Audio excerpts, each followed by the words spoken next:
اعوذ باللہ من الشیطان اللعین الرجیم بسم اللہ الرحمن الرحیم رب اشرح لی صدری ویسر لی امری واحلل عقدۃ من لسانی یفقهوا قولی اللہم صلی علی فاطمۃ وابیہا وبعلہا وبنیہا وسر المستودع فیہا بعدد ما احاط بہ علمک اما بعد فقد قال اللہ تبارک وتعالی فی قرآن مجید یا حسرۃ علی العباد ما یاتیہم من رسول الا کانوا بہ یستہزئون۔ السلام علیکم ورحمۃ اللہ وبرکاتہ۔ ہم نے جو امام ہادی علیہ السلام کے بارے میں جو شروع کیا تھا، آج اس کا لاسٹ حصہ ہے، اور تھوڑا سا امام کے بارے میں بتائیں گے کہ امام نے کیا کیا بیان کیا۔ تو میں نے ابھی ایک آیت پڑھی قرآن کی، وہ ہے سورہ یاسین کی آیت، اور آیت نمبر 30 ہم سب جانتے ہیں کیونکہ ہم سب سورہ یاسین کو بہت پڑھتے ہیں، اور ایسی کوئی جگہ نہیں ہوتی کہ جہاں سورہ یاسین نہ پڑھی جاؤ، اور زیادہ تر تو جہاں پر میت ہو جاتی وہاں سورہ یاسین ضرور پڑھی جاتی ہے۔ تو سورہ یاسین کی آیت ہے یا حسرتاً، یعنی حسرت ہے، جیسے بہت زیادہ حسرت کھاتے ہیں وہ لوگ، علی العباد، حسرت ہے ان لوگوں کے اوپر کہ ما یاتیہم، نہیں آیا ان کے پاس کوئی بھی رسول میں سے، الا کانوا بہ یستہزئون، کہ سوائے اس کے انہوں نے اس رسول کا مذاق اڑایا۔ یعنی خداوند عالم یہ کہنا چاہتا ہے کہ جسے ہم کہتے ہیں نا، وائے ہے، حسرت ہے ان لوگوں کے اوپر کہ میں نے ان کے پاس نبی بھیجا، اور جب بھی میں نے نبی بھیجا انہوں نے میرے نبیوں کا مذاق اڑایا، ان کی استہزاء کی۔ اور یہاں پر ہم دیکھتے ہیں کہ جتنے بھی انبیاء آئے ان کا مذاق اڑایا گیا، ان کے ساتھ برا سلوک کیا گیا، حتیٰ کہ ہم جب دیکھتے ہیں نا تو ہمارے نبی کے ساتھ بھی اس طرح سے ہوا۔ مذاق اڑانا، یہ جو کسی کے ساتھ اس کا مشکری کرنا، مذاق اڑانا، یا یہ اس کو استہزاء کرنا کسی کا، اس طرح سے بدترین یہ چیز ہے کہ ہم بیان نہیں کر سکتے۔ ہمیں پتہ ہے کہ جب فتح مکہ ہوئی تھی تو رسول خدا صلی اللہ علیہ وآلہ وسلم نے فتح مکہ پر سب کو معاف کر دیا تھا، سوائے 3 لوگوں کی جن کو رسول خدا نے معاف نہیں کیا گیا۔ وہ کون سے 3 لوگ تھے جن کو رسول خدا نے معاف نہیں کیا؟ سب کو معاف کر دیا، کیونکہ ہمیں پتہ ہے کہ فتح مکہ کا دن جو تھا وہ یوم الرحمہ تھا، اس دن کو یوم الرحمہ کہا گیا اور سب کو معافی مل رہی تھی، لیکن 3 لوگ ایسے تھے جن کو رسول خدا نے معاف نہیں کیا، اور وہ 3 لوگ وہ تھے جن کو فتح مکہ کے وقت بھی معافی نہیں ملی۔ وہ تھے جو لوگ مذاق اڑایا کرتے تھے۔ تو اسلام سختی سے منع کرتا ہے کہ کسی کا مذاق مت اڑاؤ۔ اور پھر اس کے بعد جب ہم دیکھتے ہیں کہ امام ہادی علیہ السلام بھی فرماتے ہیں، مجھے امام ہادی علیہ السلام کا یہ قول بہت خوبصورت لگتا ہے کہ امام فرماتے ہیں الحزل فقاحت السفہاء، اور پھر فرماتے ہیں وصناعت الجہال، کہ یہ جو مذاق اڑانا ہوتا ہے، حزل، امام نے اپنی جو حدیث ہے اس میں حزل کا لفظ استعمال کیا، قرآن اس کو استہزاء کہتا ہے اور ہم اس کو مذاق اڑانا کہتے ہیں، بولی کرنا کسی کو، یا پھر ہم کہتے ہیں کسی کے اوپر ہوٹنگ کرنا۔ تو یہاں پر قرآن نے اس کو استہزاء کہا ہے اور حدیث میں امام نے حزل کہا ہے۔ تو حزل کیا ہوتا ہے؟ ایک ہوتا ہے ہم ہنسنے کے لیے کیا کرتے ہیں، کسی کے ساتھ مذاق کرتے ہیں، ایک مذاق ہوتا ہے، ایک مذاق اڑانا ہوتا ہے۔ تو یہاں پر جو حزل کا لفظ امام نے استعمال کیا ہے، اس کا مطلب ہوتا ہے کہ بہت پتلا، دبلا پتلا ہو جانا، بہت کمزور ہو جانا، یا ہم کہتے ہیں کہ ایسا جانور جو بہت بہت دبلا پتلا اور بہت کمزور ہو گیا، یا ہم اس کو دوسرے طریقے سے کہہ سکتے ہیں بدصورت، اور اس کا کبھی اور بدصورت ہو جانے کو حزل کہتے ہیں۔ تو یہاں مذاق اڑانے کے لیے امام نے یہ لفظ استعمال کیا، یعنی مذاق اڑانا اس طرح سے ہوتا ہے کہ کسی کو کمزور کر دینا، کسی کو بدصورت اور کسی کو خراب کر دینے کی میننگ میں آتا ہے۔ تو امام فرماتے ہیں کہ جو بھی کوئی اگر کسی کا مذاق اڑاتا ہے نا، الحزل فقاحت السفہاء، کہ مذاق اڑانا، مزہ لینا ہے بیوقوف لوگوں کا اور جاہل لوگوں کا ہاتھ کا بنایا ہوا ہے۔ یعنی جو مذاق اڑاتے ہیں نا، وہ بیوقوف اور جاہل لوگوں کی چیز ہوتی ہے جو مذاق اڑایا جاتا ہے۔ ہم نے دیکھا کہ مذاق کرنے میں اور مذاق اڑانے میں فرق ہے۔ اسلام مذاق کرنے میں کچھ بھی نہیں کہتا، کیونکہ ہم جب شوخی کرتے ہیں، جیسے شوخی اور حزل، شوخی وہی ہوتا ہے نا، ہنستے ہیں، احترام اس کے اندر موجود ہوتا ہے۔ ہم جب مذاق کرتے ہیں تو اس کے اندر ایک احترام بھی ہوتا ہے، اس میں کسی کی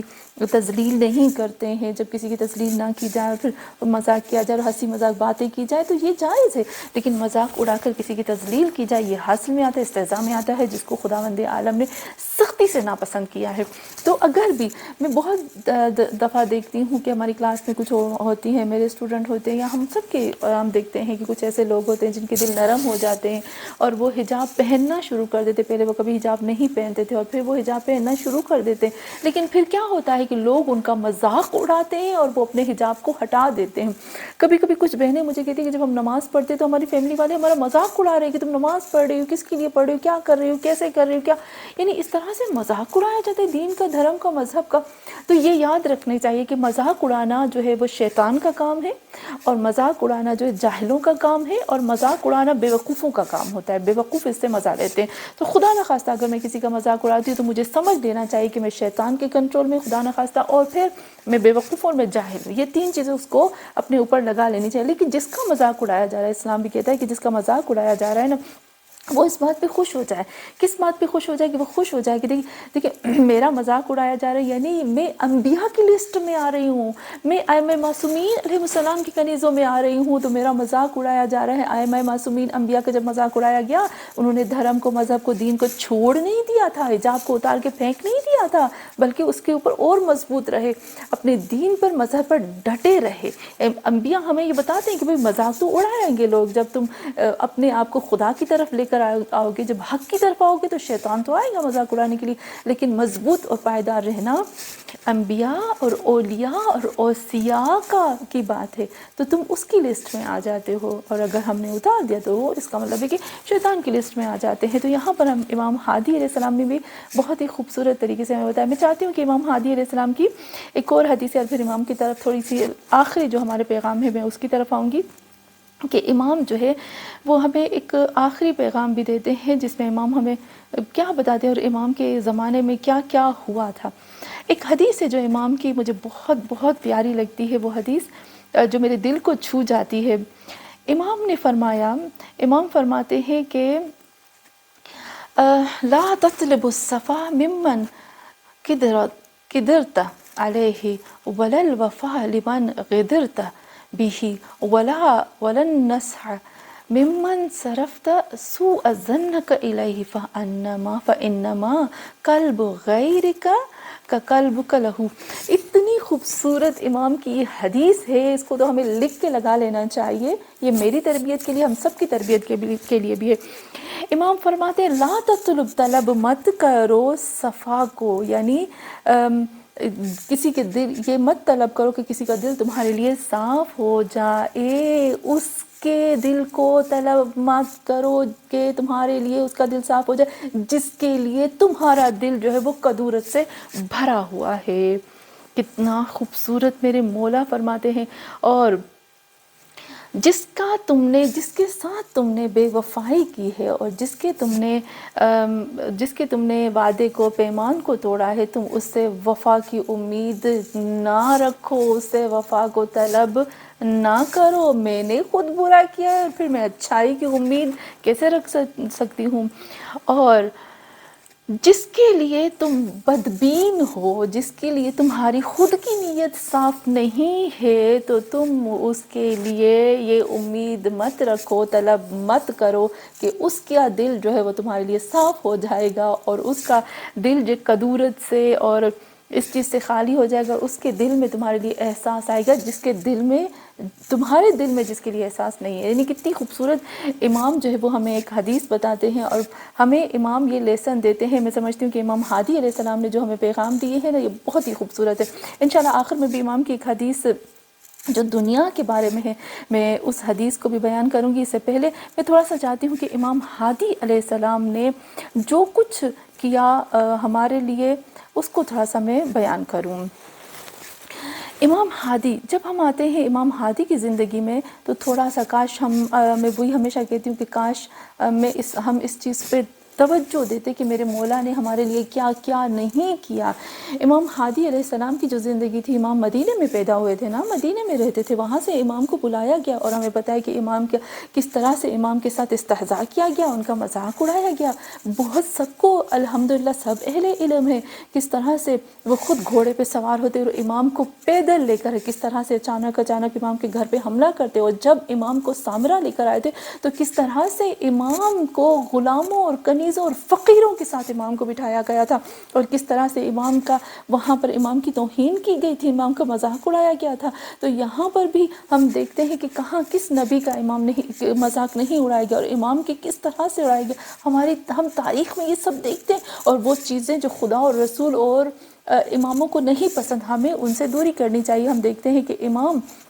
ہادی علیہ السلام، میں چند امام کی تھوڑی سی باتیں بتاؤں گی کہ جس کو ہمیں ہمارے لیے بہت ضروری ہے کہ ہم اس کو کریں۔ امام کے زمانے میں امام کو ہمیشہ نظر بند رکھا گیا، امام کو زندان میں رکھا گیا، امام کو باہر نہیں نکالا گیا۔ جیسے امام کے لیے سختی تھی، پابندی تھی، لیکن اس کے باوجود بھی امام نے جتنا ہو سکا امام نے بہت زیادہ کام کیے۔ ان میں سے فکر کو ٹھیک کرنا تھا، ان میں سے امام مہدی آخر الزمان کے لیے راستہ صاف کرنا تھا اور لوگوں کو ان کے لیے جگانا تھا۔ پھر اس کے بعد ہم جب دیکھتے ہیں کہ امام کے زمانے میں بہت خطرناک زمانہ تھا امام کا۔ امام کے زمانے میں کیا کیا گیا تھا کہ اس وقت ہمیں پتہ ہے کہ متوکل عباسی جو تھے، انہوں نے ان کے زمانے میں نے پہلے بتایا تھا کہ یحییٰ بن اقسم تھا، اور یحییٰ بن اقسم جو تھا وہ بہت ہی بدترین شخص تھا، بدترین سے بھی بدترین شخص، جو کہ بالکل دین اسلام سے بالکل اگینسٹ ہی کام کرتا تھا۔ تو ہم نے یہ چیزیں ساری دیکھی، اور پھر ایک خاص چیز میں آتی ہوں کہ جب متوکل عباسی یعنی عباسیوں کا جب دور تھا، یہ سب مامون تھے اور متوکل تھے، تو ان کے دور میں ایک کام کیا گیا کہ جتنی بھی کتابیں تھیں ان کا ترجمہ کیا گیا عربی میں، اور جب عربی میں ترجمہ کیا گیا تو اس کو کس طرح سے متوکل عباسی اور یہ جو عباسی تھے انہوں نے کیا، وہ عربی میں ترجمہ کرواتے تھے غیر اسلام بکس کے، اور اس بکس کے اندر جو تھا وہ بیٹھ کر ان کے ساتھ مناظرے کرتے تھے، اور پھر اس بک میں سے پڑھتے تھے، اور اس بک کو سونے کے بھاؤ، یعنی ان بک کی قیمت جو تھی وہ سونے کے پرائس میں لیتے تھے، بھاؤ لیتے تھے، اس قدر یعنی سونے کے ساتھ اس بک کو تولا جاتا تھا، اور پھر وہ لیتے تھے۔ اور پھر کیا کرتے تھے وہ لوگ کہ جتنے بھی جو دشمنان اسلام میں کہہ سکتی ہوں یا غیر مسلمان دشمنان اسلام تھے، ان کو اپنے ساتھ بٹھاتے تھے، ان کے ساتھ شراب پیتے تھے، ان کے ساتھ انہی کے جیسے ہو جاتے تھے، اور جو مسلمان جو بڑے تھے ان کو اپنے بڑوں کو ان کے سامنے کھڑا کرتے تھے ادب کے ساتھ، ان کو اجازت نہیں ہوتی تھی کہ وہ ان کے سامنے بیٹھ سکیں۔ اور پھر ایسا نہیں تھا کہ وہ لوگ ترجمہ کرواتے تھے، بکس کی ٹرانسلیشن کرواتے تھے تاکہ جو ہے وہ جیسے ہم کہتے ہیں علمی حساب سے کہ ایسا علم ہمیں حاصل ہو جائے کہ ہم آگے بڑھ سکیں، ایسا کچھ نہیں تھا۔ وہ صرف اور صرف اسلام کے لیے خطرہ تھا، اسلام کو ختم کرنا تھا، کیونکہ ان کو پتہ تھا کہ اگر مسلمانوں کے اندر علم آ جائے گا تو مسلمان جو ہے ان کو پتہ چل جائے گا کہ حقیقی خلیفہ کون ہے، حقیقی اس خلافت کے حقدار کون ہے، اور پھر وہ امام زمان علیہ السلام کے لیے کھڑے ہو جائیں گے۔ تو ان لوگوں نے اس طرح سے کیا، اور پھر اس میں سے ایسے فرقے انہوں نے بنائے، یا خود ایسے کچھ فرقے بنائے، کچھ بن گئے ایسے فرقے کہ جو واقعاً اسلام کے لیے بدترین ہم کہہ سکتے ہیں بدترین شکل ظاہر کر رہے تھے۔ لیکن اس وقت ایسے فرقے ابھر کے آئے کہ جن کی شکل جو تھی وہ بالکل اسلام سے بالکل ملتی ہی نہیں تھی۔ اب اس وقت اگر یہ فرقے آگے بڑھتے تو اسلام کا، قرآن کا، ہر چیز کا، سنت رسول سب کچھ مٹ جاتی۔ اس وقت امام نے کام کیا کیا، اس وقت کچھ فرقے ایسے تھے جو یہ سوچنے کی بات ہے، جو اپنے آپ کو شیعہ کہتے تھے اور شیعت کے اوپر ایسا لیبل لگاتے تھے، اور ایسی چیزیں، ایسی باتیں جو بالکل شیعوں کے اور اماموں کے خلاف تھیں وہ کرتے تھے، اور پھر لوگ جو تھے وہ شیعوں کا مذاق اڑاتے تھے۔ میں یہ کہہ سکتی ہوں کہ وہ لوگ ایک شیعوں کے مذاق اڑانے کے لیے یہ فرقے بنائے گئے تھے۔ تو اس وقت امام نے کیا کیا، امام میں قربان ہو جاؤں امام ہادی علیہ السلام پر، امام نے اس وقت اٹھ کر ان کے مقابلے کیے۔ ان میں سے میں کچھ کے نام لوں گی اور کچھ کے میں نام ڈیٹیل سے نہیں بتا سکتی کیونکہ ہمارے پاس وقت کی گنجائش نہیں ہوتی ہے، اور ہمارا کام بھی یہی ہوتا ہے کہ صرف ہم جگائیں تاکہ آپ خود جا کر تحقیق کریں۔ ان میں سے کچھ گروپ ایسے تھے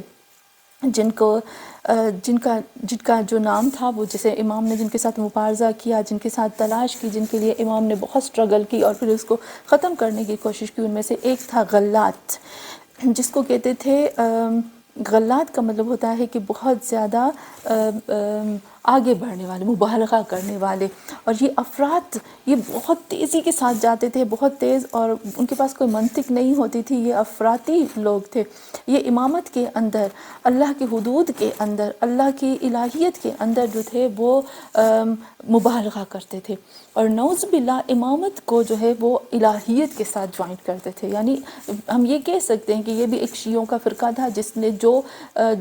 ایک خراب فرقہ تھا، جو شیعوں کو بدنام کرنے کا تھا. ان لوگوں نے کیا کیا کہ امامت کو الہیت کے ساتھ ملانا شروع کر دیا، یعنی امام کو اللہ کہنے لگے، نعوذ باللہ. پھر امام ہادی علیہ السلام نے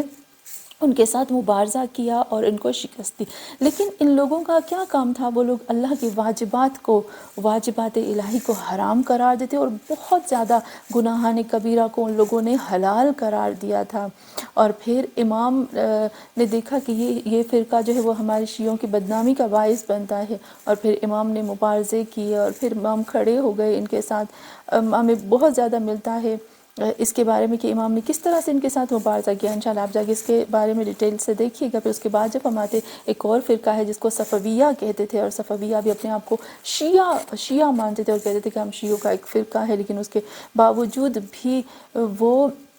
لوگوں کی فکر کو تباہ کرتے تھے. ہم کہتے تھے ڈسٹرائڈ کرتے تھے لوگوں کی فکر کو، ان کی سوچ کو، ان کی زندگیوں کو برباد کرتے تھے. وہ بظاہراً جو تھے وہ اپنے آپ کو بہت زیادہ عالم فاضل سمجھتے تھے. ان کے ظاہر، ان کا لباس پہننا الگ تھا، ان کا اٹھنا بیٹھنا، ان کا کھانا پینا عجیب طریقے سے تھا، لیکن بالکل ان کا کوئی بھی ان کا لین دین اسلام اور شیعت کے ساتھ نہیں تھا. تو یہاں پر ان لوگوں نے بہت زیادہ وہی ایسا کام کیے کہ لوگوں کو گمراہ کرنے کے لیے. پھر انہوں نے کیا کیا؟ وہ رسول خدا صلی اللہ علیہ وسلم کے روضے میں جاتے تھے، اور روضہ رسول میں جا کر وہ لوگوں کے سامنے تبلیغ کرتے تھے، اور عجیب و غریب وہی بتا دیتے تھے دنیا کو چھوڑ دو، اور دنیا کچھ بھی نہیں، اور یہ سب ایسی چیزیں جسے ہم کہتے ہیں نا راہب.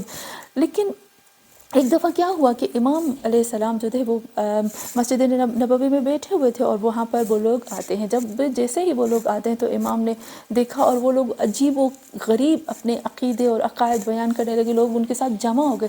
ہم جو شیعہ ہیں یا ہم مسلمان ہیں نا، ہم لوگوں کا سب سے بڑا المیہ یہ ہوتا ہے کہ ہم ظاہر کو دیکھ کر ہم بھاگ جاتے ہیں اس کے پیچھے. ہم اس کے باطن میں نہیں دیکھتے ہیں کہ وہ صحیح کہتا ہے یا غلط کہتا ہے. یہ سب سے خطرناک چیز ہوتی ہے ہمارے لیے. ہم دیکھتے ہیں کہ اگر یہ ظاہراً جو ہے وہ اس طرح سے کرتا ہے، ظاہراً وہ بہت بڑا متقی ہے، اس کا اڑنا بولنا، لیکن ایسا نہیں ہوتا. اس کے علم کو، اس کے قرآن کو، اور اس کے اہل بیت کے عقیدوں کو دیکھنا چاہیے. پھر امام جو ہے وہ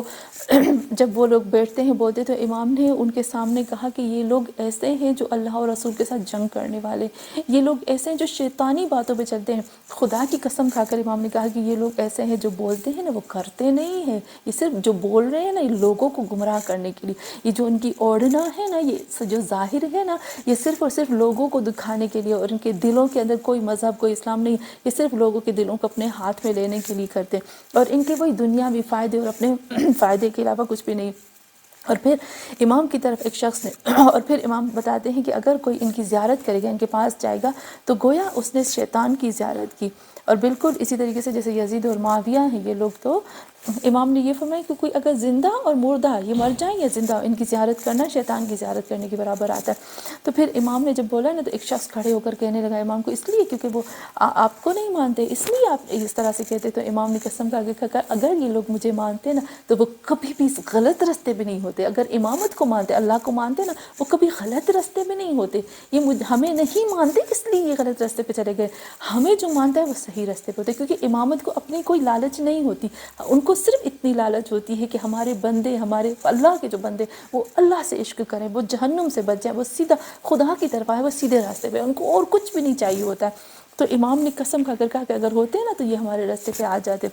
اور پھر یہاں پر بتاتے ہیں کہ یہ لوگ ہمارے حقوق کو اعتراف نہیں کرتے ہیں، لیکن اگر کرتے ہیں نا تو یہ کبھی غلط نہیں ہوتے. پھر اس کے بعد بھی بہت زیادہ اس کی لمبی بات آتی. پھر اس کے بعد آتے واقفیہ، اور پھر امام موسیٰ کاظم علیہ السلام نے، امام جواد علیہ السلام نے، اور پھر آخر میں امام ہادی علیہ السلام نے بھی ان کے ساتھ مبارزہ کیا تھا. اور پھر اس کے بعد آتے ہیں مجسمیہ، اور ایسے لوگ تھے جو اللہ کے جسم کے قائل تھے. اور کچھ ایسے لوگ تھے جو اس چیز کو مانتے تھے کہ قیامت کے دن جو ہے وہ خدا نظر آئے گا، یعنی اللہ نظر آئے گا فزیکل آنکھوں کے ساتھ، اور کیونکہ اللہ تو فزیکل چیزوں کے ساتھ نظر نہیں آتا۔ پھر امام نے جو ہے اس کے ساتھ بھی مبارزہ کیا، اور امام نے بہت زیادہ ایسی چیزیں ہمیں بیان کی کہ جس میں آتا ہے کہ ان کو ایسے عقیدوں کو امام نے ختم کیا، امام نے جنگ کی، اس حالت میں کہ امام جو تھے وہ نظر بند تھے۔ تو اور بھی کافی چیزیں ہیں، کاش ہم اس کو بیان کر سکیں۔ ہم اماموں کے جو احسانات ہیں ہم کبھی بھی ان کے احسانات کو نہیں اتار سکتے ہیں، بس اللہ سے دعا کر دیں کہ جس طرح سے ایک حدیث مجھے بہت خوبصورت لگی، امام فرماتے ہیں کہ دنیا جو ہے وہ ایک بازار ہے، کچھ یہاں سے نقصان اٹھاتے اور کچھ یہاں سے فائدے اٹھاتے۔ امام علی علیہ السلام بھی فرماتے ہیں کہ یہ دنیا بازار ہے اور یہاں ہر چیز بیچی جاتی ہے، تو انسان تیری بھی قیمت ہو، خبردار جو اپنی قیمت کو جنت سے کم قیمت پہ بیچا، تو انسان کی قیمت جنت ہے، نہ کہ آئس کریم، نہ کہ کچھ پیسے، نہ کہ کچھ چیزیں، نہ کچھ ایسے۔ تو انسان کو بھی چاہیے، اور یہ بازار ہے اور دنیا، یہ جو انٹرنیٹ، امام بھی فرماتے ہیں یہ جو دنیا ہے نا، یہ دنیا یہ صرف سراب ہے، ایک دھوکے کے علاوہ کچھ بھی نہیں ہے۔ حقیقت وہ ہے جب قبر میں آنکھ کھلتی ہے۔ تو اللہ کرے جو ائمہ معصومین علیہ السلام نے ہمیں چیزیں بتائیں ہم اس پہ عمل کریں، اور ہمارے امام نے جس طرح سے امام مہدی آخر زمان کے لیے ہمیں فرمایا کہ مہدی کے لیے جو اٹھے گا، جو اسٹرگل کرے گا، جو نیت کرے گا کہ یہ ساتھ جو میں چیز لیتی ہوں، جو سواری لیتی ہوں میرے امام کے کام آئے گی، تو خداوند عالم اس کی مشکلات کو بھی حل کرے گا، اس کی حاجتوں کو پورے کرے گا، اس کی جو دل کے اندر مراد ہے اس کو بھی پورا کرے گا، اس کے دشمنوں کو اس سے دفع کرے گا، بہت زیادہ اس میں فائدے آئیں گے۔ تو ہم بھی دعا کرتے ہیں کہ خدایا ہم سے ائمہ معصومین علیہ السلام کو راضی فرما، اور ہمیں قرآن اور اہل بیت پر عمل کرنے کی توفیق عطا فرما، اور خدا ان کا حق ادا کرنے کی توفیق عطا فرما۔ خدایا بس دعا کرتے ہیں کہ امام ہادی کے صدقے میں کہ جس طرح سے امام کو بے دردی سے زہر دیا گیا، خدایا ہماری ہر حاجت کو پورا فرما، اور ہمارے وقت کے امام کا ظہور جلد از جلد فرما، تقبل منا انک انت